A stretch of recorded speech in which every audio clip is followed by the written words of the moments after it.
Welcome back to the Trauma and Addiction Recovery Center's YouTube channel. We are continuing our discussion today of the basic 5 of healthy boundaries.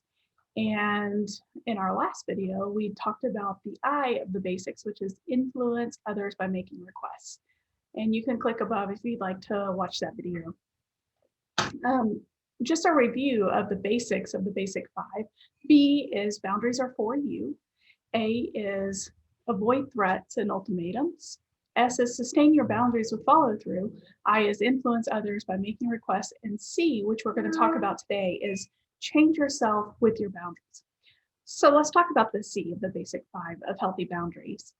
There is one thing that is guaranteed to happen if you start establishing boundaries, and that is that you will change. And we've talked a lot about how we can't make other people change the way we want them to in past videos. So here's the tricky part about boundaries. When we start establishing boundaries and following through with them and maintaining them in the long term, changes are going to happen. Other people are going to change. We're going to change. And that's because we exist in systems, right? So we don't exist in isolation. In any group of people that we're part of, it's a system. A great analogy for this is a mobile that hangs over a baby's crib. So the mobile has a center point that hangs at the top, and then there's different items that hang from that mobile.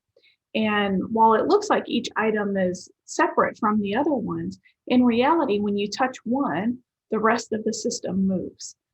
So a change in one item affects the rest of the system. And we are very much like that in all of our different communities, whether that's at work or with our friends or with our family. We are part of a system. And so when we make changes, the other pieces of the system are going to adjust to our changes. But unfortunately, we can't predict how those changes are going to happen. We've discussed in other videos that we can't make people change the way we want them to change, but they will change. And it just may be changes that we weren't expecting and that we don't really want. So a great example of this is if I have a boundary of I won't eat in Italian restaurants.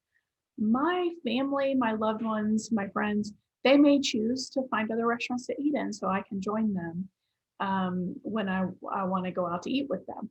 But another change they could make is that they just don't invite me when they want to go out to eat because they really want to eat in Italian restaurants. So that would be a change that I didn't really expect.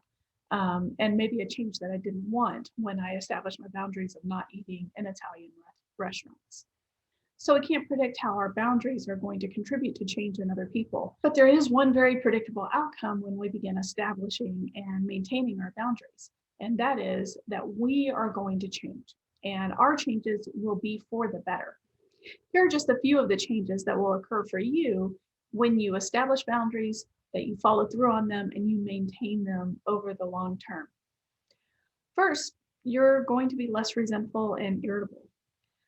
When we live in an environment and in a system where our boundaries are constantly being violated and we're not really speaking up for ourselves and not able to take care of ourselves, and constantly giving of ourselves to other people to the neglect of ourselves, we end up feeling resentful about that. That's a kind of predictable and rational outcome of constantly living that way. So when you begin establishing and maintaining your boundaries, you will notice that you have less resentment. A second benefit to establishing and maintaining our boundaries is that we no longer have to wait for other people to change so that we can take care of ourselves, because our self-care is in our hands and not in the hands of other people. We can make the changes we need to make regardless of whether they change or not. A third outcome that will start happening when we establish and maintain our boundaries is that we're more likely to get what we want and what we need. This is because we're more likely to ask directly for what we want and need, and we're also more likely to take action to get our wants and needs met. And probably some of the most important outcomes to establishing and maintaining our boundaries is that we are going to learn that we are trustworthy. When you begin establishing your boundaries and following through on those and sustaining them over the long term, you are going to start trusting yourself. You're going to start knowing that you can take care of yourself. And another result of that is that you're going to start feeling safer in your relationships because you feel safer in your own skin, because you feel more confident in yourself that you can take care of yourself and do what you need to do. then your relationships will also begin to feel safer. So the reason you start feeling safer in your relationships is not because somebody else changed, it's because you know that you have the ability and that you will take action to make sure that you take care of yourself. Thanks for joining us today to talk about the C of the basic five. In our next video, we're going to move on and talk about how to identify and communicate your boundaries. In our next video, we're actually going to have some worksheets available that will help you kind of narrow in on what are your boundaries and how can you communicate those to others. So details about that will be provided in our next video. So we'll see you next time. Thanks so much. If you need help creating your own boundaries, or for more information about the Trauma and Addiction Recovery Center, including our treatment programs for men struggling with problematic sexual behavior, or for partners who have experienced betrayal trauma, please visit our website at www.tarkrecovery.com or email us at info@tarkrecovery.com. You can click above to watch the next video in this series on healthy boundaries. We hope you'll also like this video and subscribe to the Trauma and Addiction Recovery Center's channel to continue to receive helpful information about recovering from sexual addiction and betrayal trauma. Thanks for joining us today. We look forward to seeing you next time.